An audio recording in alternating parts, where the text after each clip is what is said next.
Hello and welcome to the Acting Coach Network podcast. I'm your host, Savannah Madden, acting coach, award-winning theatre school owner and business coach for performing arts professionals, tutors and small business owners who want to grow their businesses with confidence, resilience and to step into their CEO mindset without burnout. Today, I am thrilled to be joined by Heather Nye, a brilliant actor, inspiring drama teacher, and the heart behind the Drama Centre in Little Baddow and Malden. Heather's journey into the performing arts began with a love of acting that led from an amateur productions in Chelmsford to professional drama school training, all while discovering a deep passion for teaching. In 2021, she volunteered to assist in a drama class and quickly found herself drawn to helping children find their confidence through performance. What started as a helping hand soon turned into a thriving career. Heather now teaches across multiple schools, runs her own drama club and continues to pursue professional acting with the same energy and commitment she brings to her students. In this conversation, we'll explore her experiences growing a franchise, balancing acting and teaching, and the ways mindset, chosen behaviours, and the courage to embrace the hard path have shaped her life and work. Heather's story is one of creativity, resilience, and the joy of helping others step boldly into their own spotlight. Heather Nye, welcome to the Acting Coach Network podcast. Thank you so much. What a very, very kind intro. Oh, you're so welcome. So it's great to have you here. Heather, let's start at the beginning, as I always like to do. How did you first get involved into the performing arts? Tell us. Wow, I think it's difficult to put a date or a memory on it. As far as I can remember, I've always been in the performing arts. I suppose the earliest memory I have is Stagecoach, when I was definitely under 10, like 7 and 8. And I never really found a love of dancing, but singing and acting always loved. And then, when I started to audition for drama schools when I was 17 and discovered that musical theatre wasn't really where I wanted to go, actually, it was purely acting. But as a previous guest you've had, and a good friend of mine, Leanne, has said before, it really didn't feel like there was much opportunity to just do acting when I was a kid. It felt like you had to do musical theatre, to the point where I even started trying to do a full-time drama school course in it, without even realising that it wasn't actually for me, because it had been all I'd known. And I just knew that I loved being on stage. And it never really stopped from there. Well, that's not true. For 3 years, for 3 years, I stopped, allowed rejection to stop me. And I'm married to the man now, but I was in love and I just wanted to get a flat with him. And for that, I needed a job. So paying for drama school auditions wasn't helping there. But when it just doesn't stop, that voice, that niggle. So I started doing amateur productions when I was in my 20s. I'm still in my 20s, but in my early 20s. And the feedback that I got and the support that I received was so wonderful that it inspired me to go at it again in my 20s, and I'm absolutely loving it. Best decision I ever made. Sometimes you just need that extra maturity to know that it's definitely the right path for you. And I also think that a bit of life experience is just so integral to helping with your acting career, or with pursuing acting a bit more, because you've got so much more emotional intelligence to be able to apply to characters and to business ownership, to teaching, So maybe that little break was exactly what you needed. I think you're exactly right. When I think about how I perform now, obviously with the benefit of having done more training, but when I was 17, 18 and 19, I'm very blessed to say I really hadn't known grief at the time. I still had all of my grandparents. I hadn't really lost anyone that I really truly cared about. And by the time that I came to give it another go, I'd experienced grief. Heather, I'm so sorry. No, it's fine. It's what, everybody goes through it at some point. But I had it with spades. And silver linings, it absolutely gave me so much more depth of emotional maturity. And I just want to go back to what you mentioned about Leanne Johnson, our lovely mutual friend now, Leanne Johnson. What is it about her approach? Because you said, that she has said certain things about straight acting. What is it about her approach that inspired you to just want to work with children doing acting and even Lambda teaching? So I know that you're a Lambda coach as well. Yes. So thank you so much for asking. In my first session with her, so she put on her Instagram story in 2021 that she needed an assistant. And well, I had a free afternoon. I wanted an opportunity to be at the theatre again. So I volunteered. And she really liked what I did and she got some good feedback. So she asked me if I would like to train in Lambda with her. And I said, yes, absolutely. Anything to do this instead of being in an office. So I went along. Ain't that the truth? Yeah. I went along and in that first session, she was working with a young boy who had autism and he needed to fidget and he was getting a bit overwhelmed. And she was just so, I'm trying to find the right words to describe it. She was so inclusive and allowed him to have, if she said, if you need to fidget, you can fidget. And she let him do that. She encouraged him to do what he was doing more, to get bigger with it and to pursue that energy and that, he was absolutely buzzing with it. And instead of saying, stop that, she was encouraging him to use that and channel it.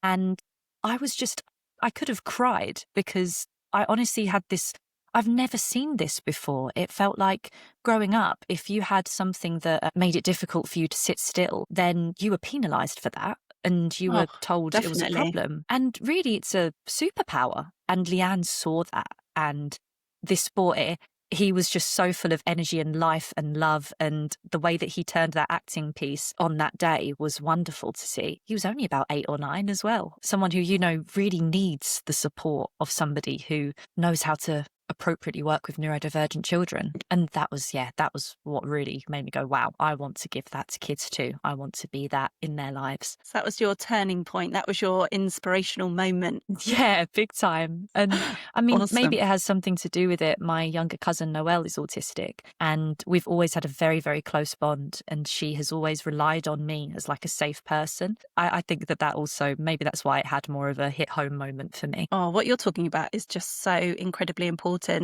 We've talked quite a lot in previous episodes about neurodiversity in the arts, in children, etc.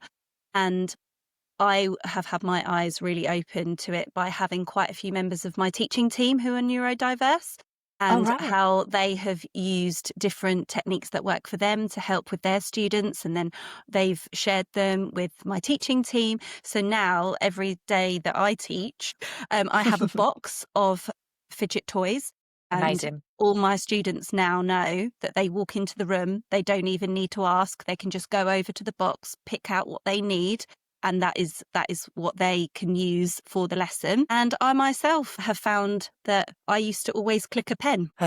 And I have stopped doing that now. And I use a little Rubik's Cube instead to fiddle around with if I just need to focus just a little bit more on what I'm doing. And it really, really helps. This is so it. It's people who need to be doing something with their hands. And people would look at that when I was a kid and go, well, you're not paying attention, you're not focusing.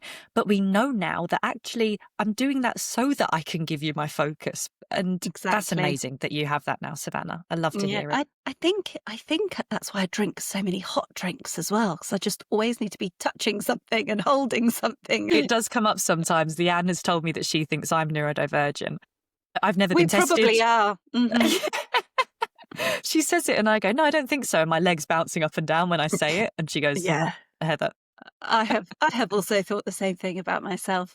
So I alluded to it a little in the intro, and obviously we've talked about your training. So I know that you're actively pursuing professional acting work whilst you're teaching. So I'm sure everyone would love to know, how does your acting work inform or influence the way you teach? Oh, wow. I love that question. I think that because I'm still actively going to workshops and spaces with other professional actors, I say other very successful professional actors. It's quite amazing. I was actually in a workshop with somebody who was in Rivals only yesterday, and that was pretty cool. She followed me back on Instagram, and I'm like, oh, wow. Yes, love it.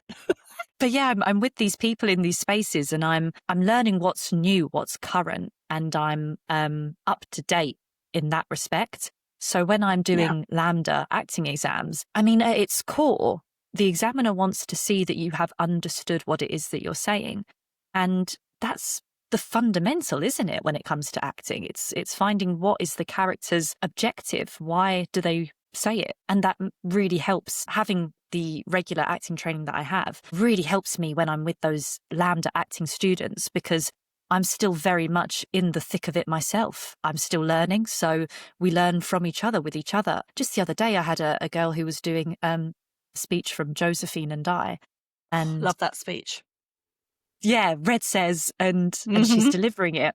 So I got opposite her and I said, right, I'm Red. And she went, Red says, and I said, can you do it? Are you going to get on that stage? And because I put a completely different energy into it, she kind of like faltered because she'd learnt it in such a way.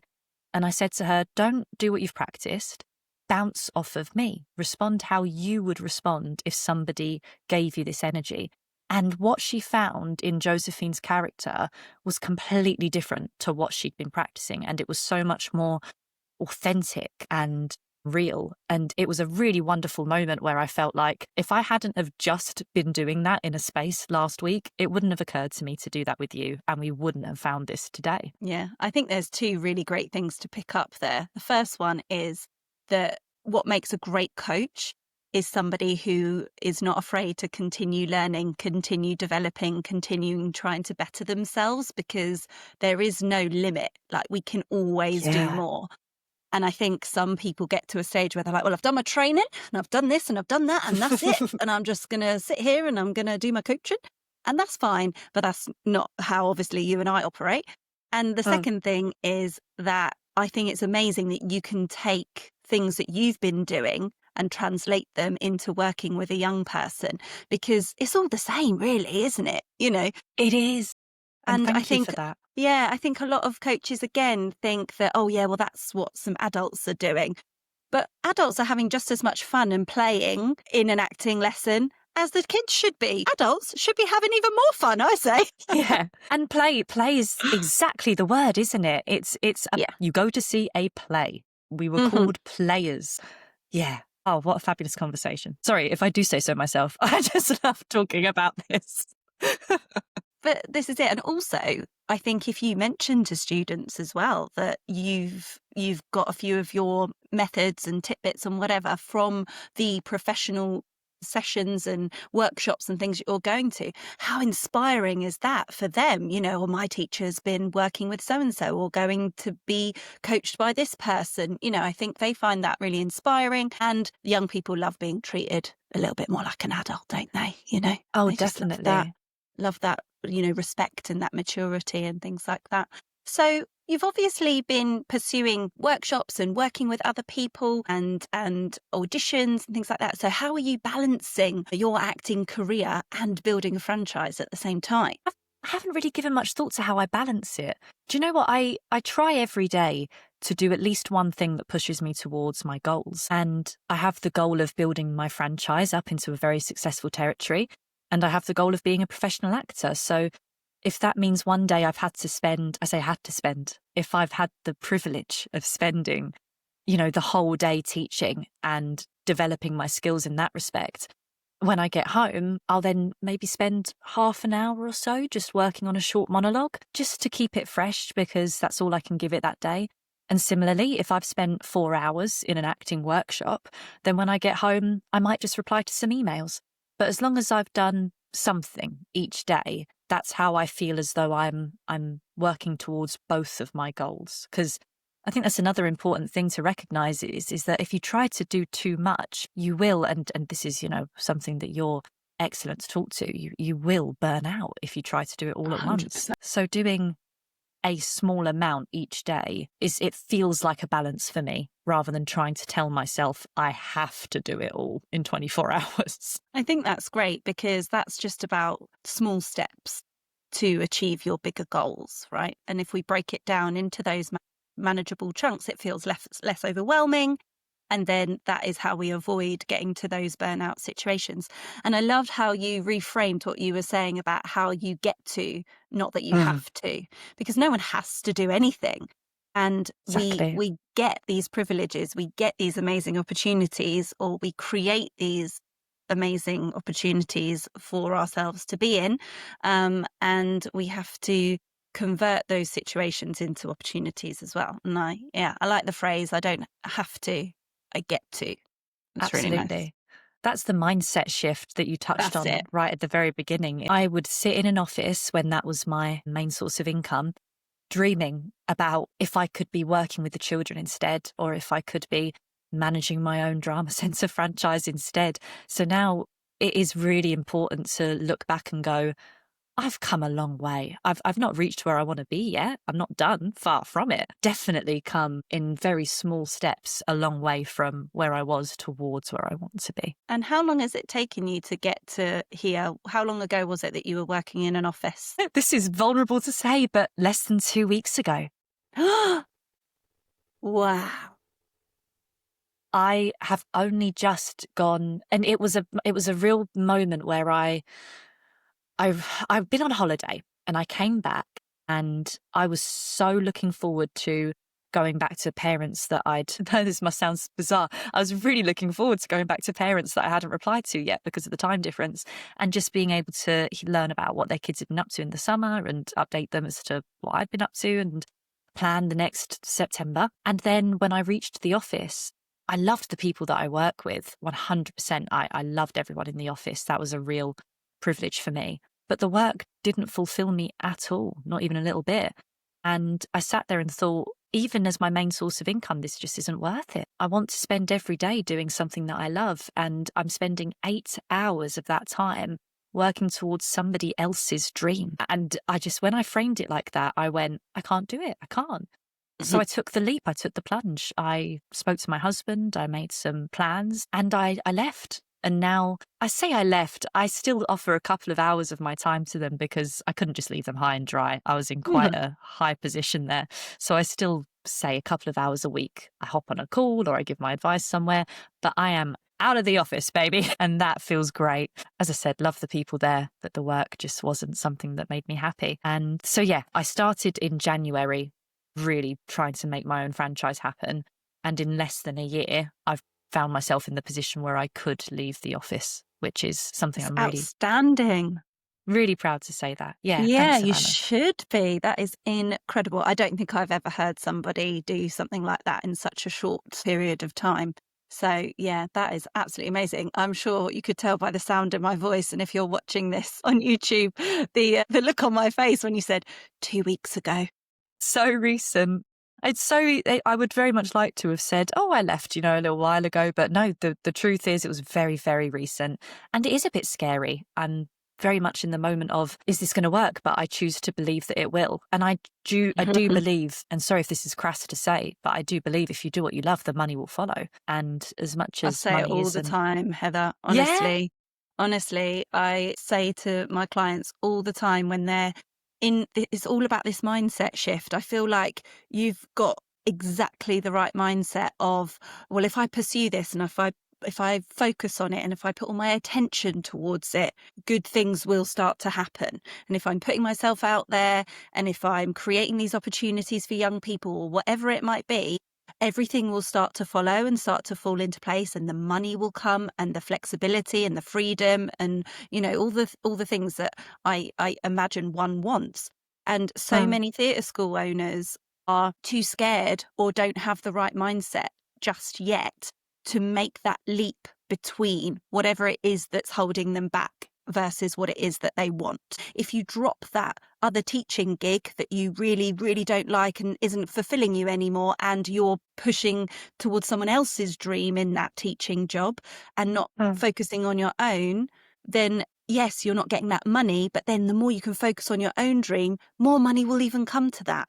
So those are just a couple of examples of things that just tend to hold people back. And you could have let that office role hold you back for a really long time because of money or of confidence levels or anything, but you haven't. You've pushed through and gone, yeah, no, I think if I pursued this and I put all my energy towards it, more things will flock towards it. We could be talking this time next year again, or in 6 months' time.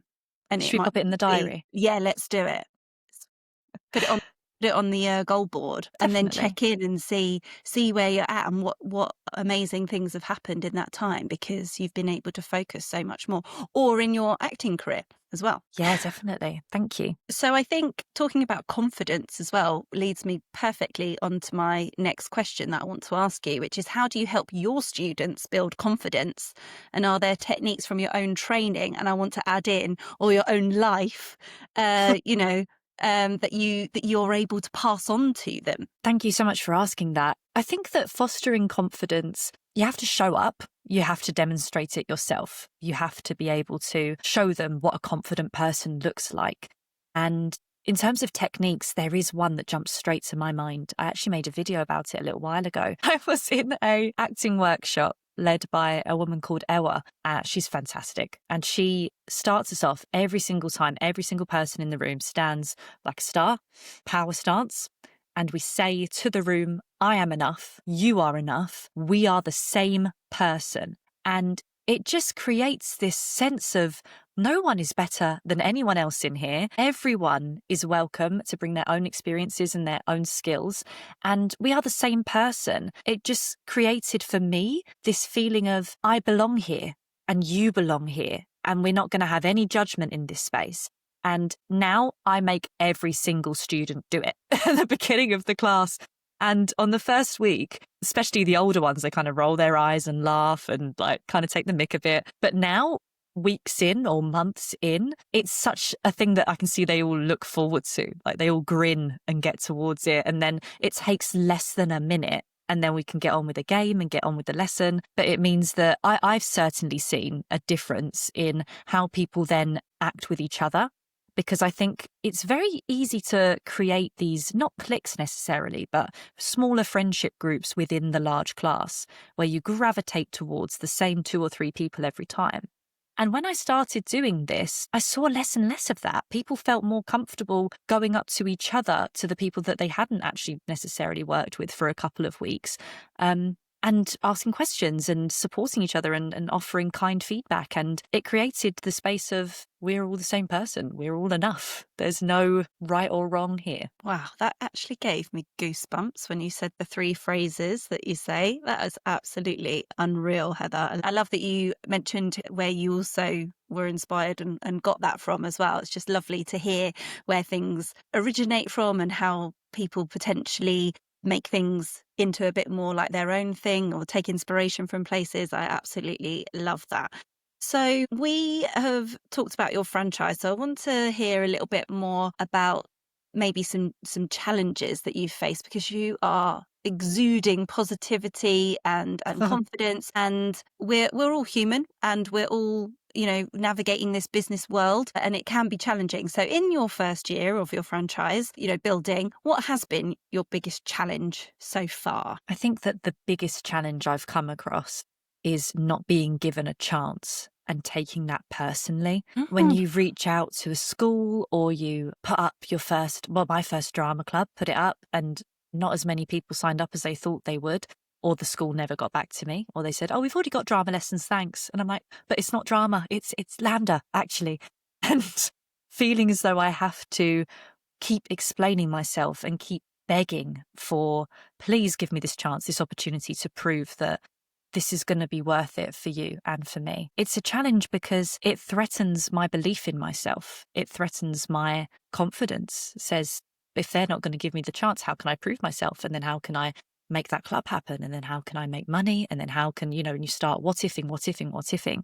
And that is such a detrimental thing to do to yourself. So yeah, I think the biggest challenge has been not taking things too personally when it doesn't go your way, doesn't go how you expect it to go. And how do you manage that in your business? So how do you manage when you get those rejections or you take those emails or responses personally? How do you overcome that? I use affirmations as my biggest tool.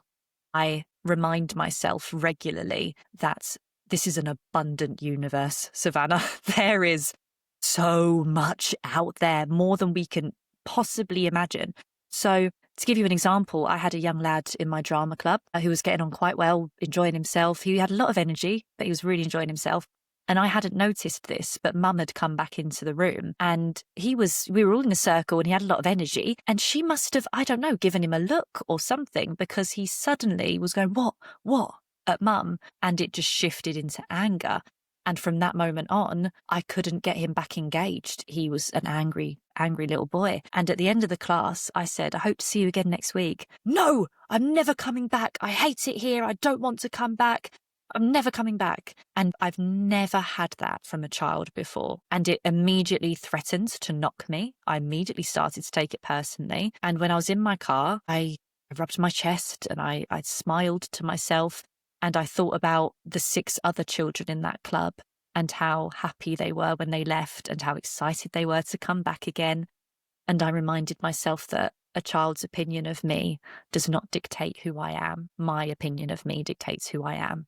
And I used those affirmations. I kept reminding myself that that small moment that wasn't very pleasant was a tiny little seed in a sea of wonderful things that are happening, and that I know I delivered a good lesson, and that really wasn't actually my doing. And sometimes it is your doing. Sometimes, as you said earlier on, we're all human. We all make mistakes. But it's remembering that and thinking, I can't go back in time. I can't change what I did, but I can make sure that going forward, I make the choices that are going to lead me towards a happier situation. So hard, isn't it? Because our brains are naturally wired to go towards the negative and the negative bias. So it's really tough in those moments to recognise that potentially in this particular example, it doesn't sound like it was actually to do with you. It sounds like there was a sequence of events that led up to that moment. But in the moment, we can really blame ourselves. So the fact that you've got those tools in your toolkit, as it were, to be able to lean on in those moments to support yourself, I think is so important. And not enough of us have got those tools to lean on. And then we just focus on that one negative thing rather than all the wonderful positive things that also happened that day that you mentioned. So it's really important, isn't it, to have your support systems, those internal ones and the external ones, because, you know, in that instance, if that was me, I might then go home and talk it through with my partner. But the fact that you had something to do right there and then is really, really important. But yeah, it's tough when our brains are so wired to go towards that negative. I was ready to start crying. Yeah, absolutely. I'm not surprised. Fresh, immediate, because it's not just the words that are being said, it's the tone. And children can't control that, bless them. They react. He was only 6. Yes, he's not able to regulate his emotions. But that doesn't change the fact that it's hurtful to hear that harsh tone and to take it personally. And yeah, I really wanted to cry. I really wanted to go, my God, I've ruined this boy's day. I've created this problem. And yeah, exactly like you said, Savannah, I was able to make a conscious decision to go, no, I haven't, and talk myself out of it. And I'm making it sound easy. It absolutely isn't. I've been doing this for years. In 2020 was when I started discovering these ways that you can help yourself. And so that's 7 years? No, 5 years. 5 years. I thought I was 20. 2020. 5 years of really putting it into practice. And I think it's easy to tell yourself these things when you're in a good mood. The challenge is when it's happening. Absolutely. Yeah.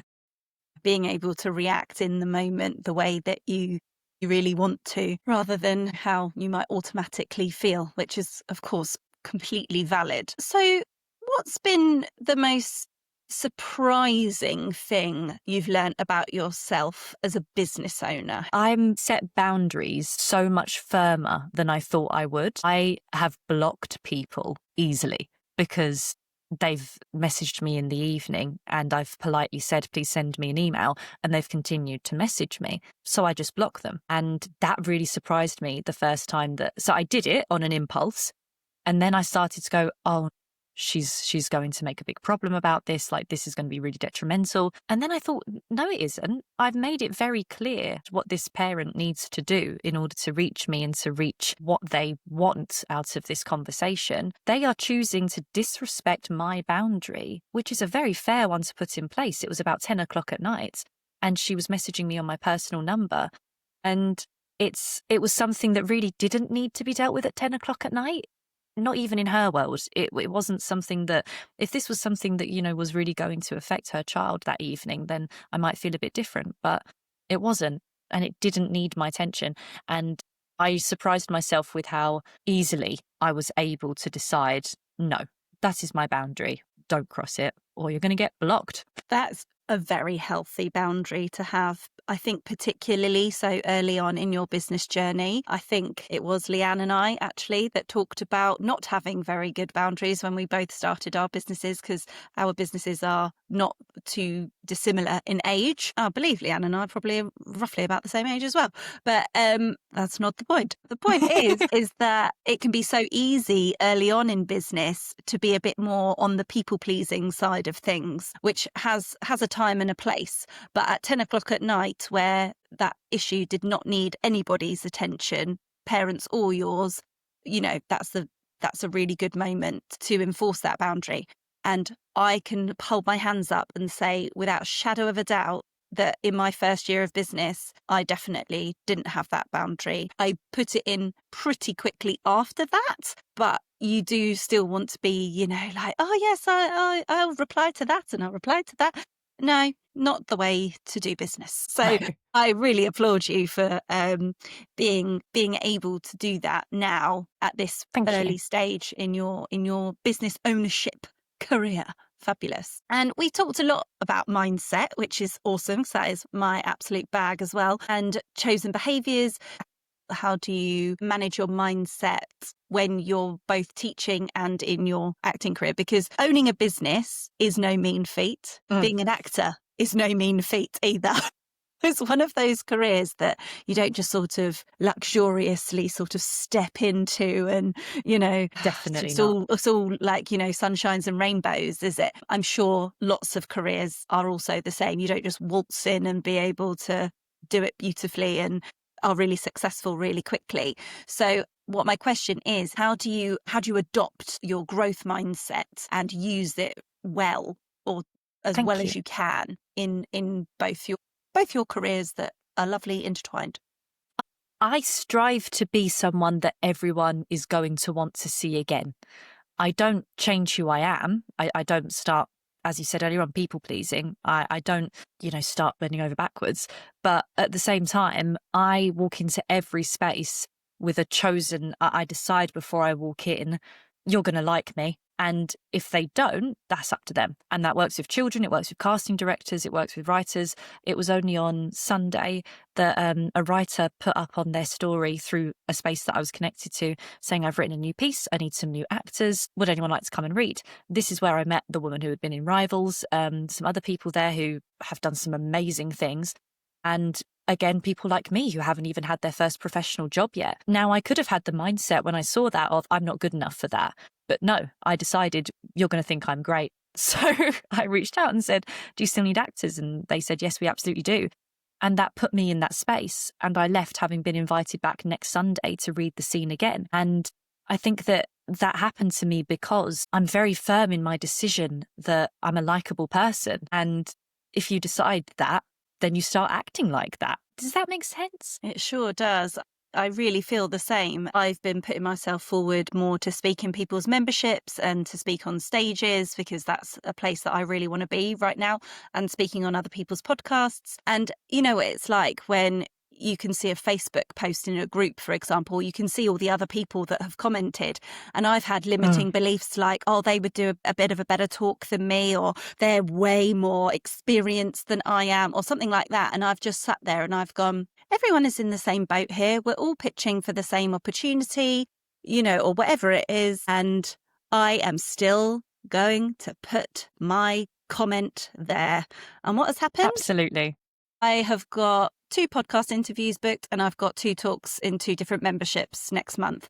So you do not get yourself into these scenarios by sitting still. Nothing happens if you stay still, right? You've got to put yourself into out of your comfort zone, into your stretch zone, where you are stretching yourself or you're pushing yourself. I think that is just such a great way of looking at it, that you always go into a scenario wanting people to invite you back. I think that's a great mantra. That's one affirmation for the board, isn't it? Definitely. And that's awesome as well that you're doing that. Congratulations, mate. That's fantastic. Yeah, thank you. You know, the more you put yourself out there and the more you talk to people and things like that, the more opportunities just flow towards you, I swear. You know, it's like what we were saying Definitely. earlier. So fear of the future is something that a lot of us feel. You've obviously put yourself into a situation where you've left one job to pursue another. That potentially could fuel some fear, but we're not going to let it. But how do you turn that fear into something really exciting rather than frightening or paralysing? Choose the positive what if. When a negative, scary what if pops up, I think, okay, but what if it all goes brilliantly? You know, you get, what if nobody signs up? Okay, what if everybody does? What if I'm overbooked? What if this time next year it's absolutely overflowing with opportunities? What if the franchise takes off so well that I don't even need to do anything with it anymore and I'm just acting? What if I love the franchise so much that I want to put all my energy into that and I just keep doing that and I find myself being like a real business-minded entrepreneur? I'm already, like, the more that I do it just now, just saying it, I'm physically getting excited. I can see it, You're I can fired feel up. Yeah. Yeah, because our brains believe what we tell it. So just the act of, even if it's not true, just the act of saying out loud, what if it all goes right? It has my body going, it might all go right. And I think that everybody is in control of their own brain and their own choices. And the minute that you really, really understand and realize that you create your own reality and you decide what to think and what to feel and what to see, is when you can really step into that and start changing the things around you. And I said decide what you feel.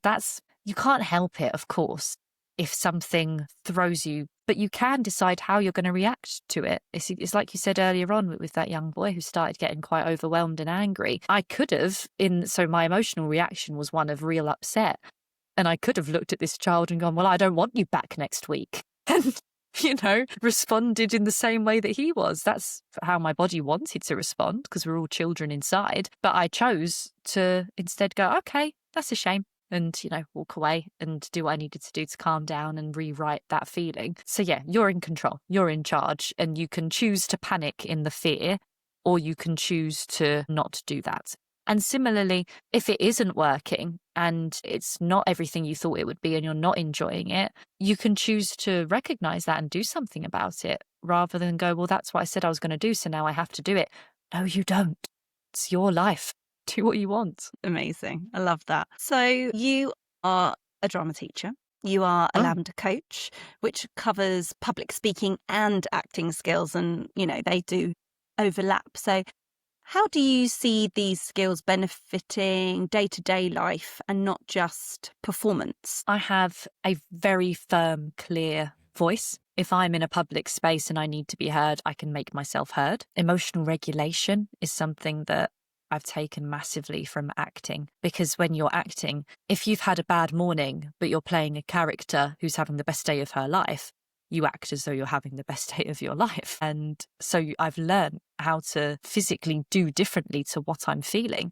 And that means that in day-to-day life, if I'm in a difficult situation or a positive situation, I can adapt physically to suit that. And public speaking, with acting, one of my favourite lessons that I learned from a fantastic man called Graham, he taught me to find the diamonds, which I think any actor will have experienced this. You must have done it yourself as well, where you read through a script and you find the diamond words, the words that have the power, the emphasis.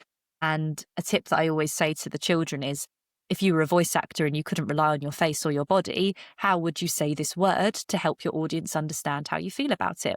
And with public speaking, if you just monotone the same sentence the whole way through, rather than putting the diamonds in, it's going to be a boring speech. So I think just in the way that I talk to people in my day-to-day life, I can't help but find the diamonds. And that makes me a more engaging person to speak with. And the irony is, Heather, is that you are an absolute diamond. Thank you very much. I just love that so much. It's great. What a great analogy. And for someone visual like myself, all I can see now is beautiful diamonds. Gorgeous. Girl's best friend. So you are obviously in the thick of growing your franchise. What advice would you give to a fellow theatre school owner who is thinking about starting their own drama school or coaching LAMDA? In terms of for starting your own drama school, I would say, and this is something you touched on earlier on perfectly, we're all pitching for the same opportunity in the same space. So why not you? Why not? You're just as much of a contender as anyone else out there. And once you start, you have no choice but to then prepare. If you think to yourself, I'll prepare, and then I'll start, you could lose yourself in never being convinced that you're fully ready. But if you decide that you're ready and just start doing it, then you have no choice but to prepare and to make your drama school the best that it can be. So yeah, just start is my advice. Yeah, and the why not you phrase I always use with my students, particularly who are auditioning for drama school. And we talk about, the statistics of how difficult it is to get into drama school so that they are under no illusion of how much hard work it is and how small the pool is. However, when we flip it and work on the growth mindset work, why not you? Someone's got to get a spot in drama school. So why shouldn't it be you? So I love that phrase. It's absolutely brilliant. Why not you indeed? And earlier you said that when you walk into a room, you want people to invite you back. So what are you most excited for people to know about you that they might not have gathered just from this conversation? I don't know. I think I've got a bit of a contrary answer, actually. I learned a phrase once which stayed with me, and that's interesting people are interested people. So when I'm in a space with other people, it's less about selling myself and more about making them feel as though I am really interested in them and what I can learn from them and what they can share with me. And it's having that genuine passion for somebody else's story, which you've done so wonderfully for me today. Thank you. Which creates this feeling of you want to talk to that person more. So yeah, I think contrarily, I will say that I actually want to know much more about you than I want you to know about me. Okay. And you have offered us so many great nuggets of advice and some tools and techniques today, Heather. But if you could give just one piece of advice to a fellow creative or business owner who's feeling particularly stuck or unsure right now, what would that be? Go outside, put your phone down, put your laptop down, take your keys and a bottle of water and just walk. Don't think about anything else. Just focus on enjoying what's around you. Lovely new autumn colours are about. And we're blessed to live in England where there are so many beautiful colours on the trees. And, you see hundreds just walking around.